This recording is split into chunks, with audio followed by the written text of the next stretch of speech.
आपकी एक छोटी सी मदद किसी के जीवन को बदल सकती है। आज कहानी का शीर्षक भी यही है। आज जो कहानी मैं बताने जा रहा हूँ, एक बूढ़ी औरत जो एक बस स्टैंड के पास भीग रही होती है, एक कोने में बैठी होती है। बहुत ही तेज़ी के साथ बारिश हो रही होती है। वहाँ तमाम तरह के लोग आते जाते हैं, लेकिन उस बूढ़ी औरत की तरफ किसी का भी ध्यान नहीं जाता है। कई लोगों से वो मदद की गुहार भी लगाती है कि बेटा मेरी मदद कर दीजिए। दोस्तों, वो अपने पर्स की तरफ देखती और फिर रोने लग जाती। शाम वैसे आगे बढ़ने लगती है, धीरे धीरे रात का समय होने के लिए जा रहा था। तभी वहाँ पर एक बाइक वाला लड़का आता है जिसका नाम रवि होता है। रवि इस महिला को देखकर एकदम से रुक जाता है और उसके पास जाकर कहने लगता है, माँ जी हुआ क्या है, आप किस तरह से परेशान हो। माँ जी कहने लगी है, बेटा मेरा पर्स चोरी हो गया है। मैंने बहुत लोगों से मदद मांगी कि मुझे घर तक पहुंचना है, मुझे मेरे घर तक का किराया दे दो, मैं वहां जाते ही आपका सब कुछ लौटा दूं। किसी ने मेरी मदद नहीं की।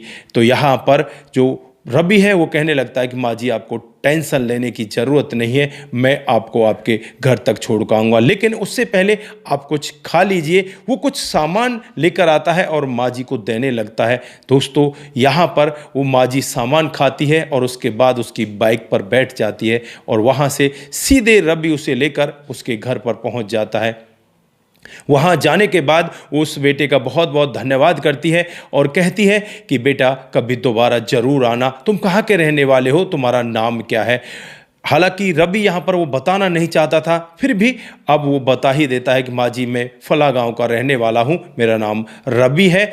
हालांकि जो किसी की मदद करनी होती है वो किसी बातों की मोहताज नहीं होती। अगर आपको किसी की मदद करनी है तो बिना बताए भी आप मदद कर सकते हैं।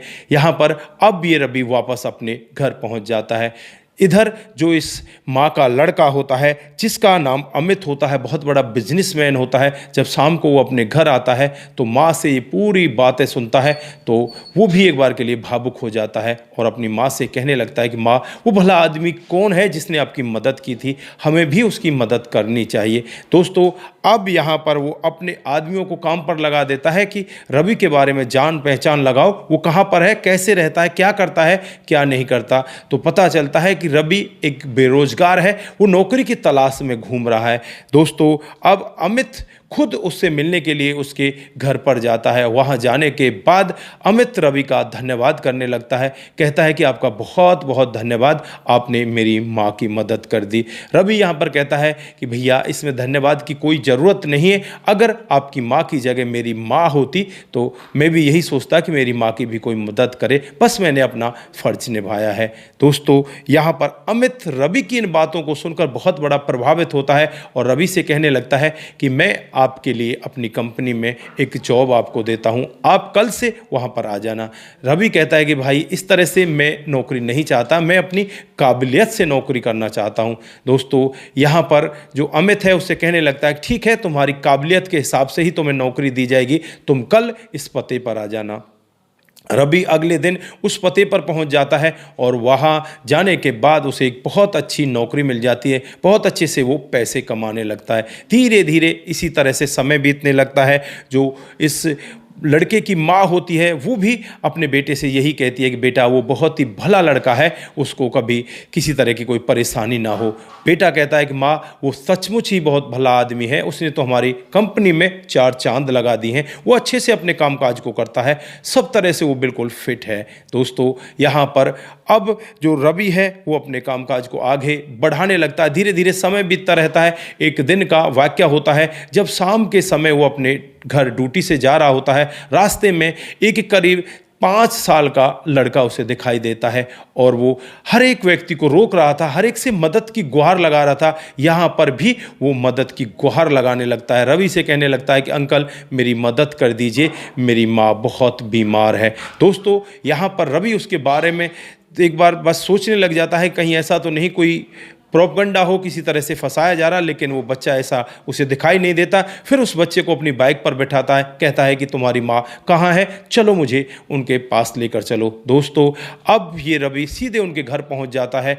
जो इसकी माँ होती है बिल्कुल जवान ही उम्र की होती है, लेकिन बुखार से तप रही होती है। उम्र यही करीब 24 से 25 साल होती है। अब आनन फानन में ही उसको बाइक पर बैठाता है, उस बच्चे को भी बिठाता है और सीधे नज़दीकी हॉस्पिटल में लेकर जाता है। वहाँ जाकर उनका इलाज चलता है। उस महिला का नाम पारो होता है। दोस्तों, पारो का इलाज हो जाता है। 2 दिन के बाद उसे डिस्चार्ज होना था। फिर रवि उसे डिस्चार्ज कराने के लिए चला जाता है और जो पैसे होते हैं रवि भर देता है। वो महिला भी अब हाथ जोड़कर सामने खड़ी हो जाती है, कहने लगती है कि साहब मुझे माफ़ कर देना, हालांकि मेरे बच्चे ने आपको परेशान तो किया होगा, पर मैं यही चाहूँगी कि आपके जितने भी पैसे लगे हैं मैं पाई पाई आपकी चुका दूंगी, मुझे कोई काम धंधा दे देना। दोस्तों, अब वो पारो के जीवन में पूछने लगता है कि तुम्हारा जीवन कैसे चल रहा है, क्या कुछ है। तो वो अपने जीवन के बारे में बताने लगती है कि किस तरह से कुछ दिन पहले उसके पति इस जहां को छोड़कर चले गए। घर परिवार में कोई भी नहीं है, ना माता पिता है, ना सास ससुर है, ना भाई बहन, कोई नहीं है। बस वो अकेली है, उस अपने 5 साल के बेटे के साथ जैसे तैसे काम कर रही है, दिहाड़ी मजदूरी करती है। लेकिन 3 दिनों से उसके बच्चे ने कुछ खाया नहीं, ना उसने कुछ खाया, क्योंकि वो 3 दिन से बीमार है। दिहाड़ी मजदूरी करने गई नहीं तो घर पर कोई ऐसा सामान था नहीं जिसे वो खा सके। दोस्तों, वो यहाँ पर बहुत ज़्यादा प्रभावित होता है। प्रभावित होकर फिर उससे बातचीत करने लगता है।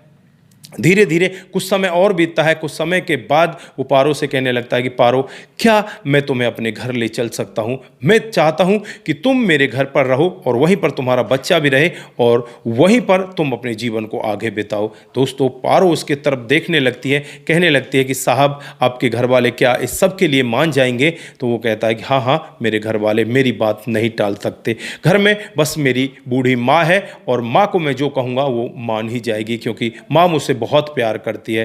दोस्तों, अब पारो को उसके 5 साल के बेटे को लेकर वो सीधे अपने घर पहुंच जाता है और घर जाकर अपनी माँ से कहने लगता है कि माँ, मैं इस महिला से शादी करना चाहता हूँ, इसका एक बेटा भी है, क्या मैं इसे शादी कर लूँ? दोस्तों, माँ भी बहुत दयालु होती है। तो माँ कहती है कि बेटा, ये तो बड़ा पुण्य का काम होगा, क्योंकि तू अगर किसी को सहारा दे रहा है तो ये बहुत बड़ी बात है। दोस्तों, अब यहाँ पर इन दोनों की बड़ी ही धूमधाम से मंदिर में शादी करा दी जाती है।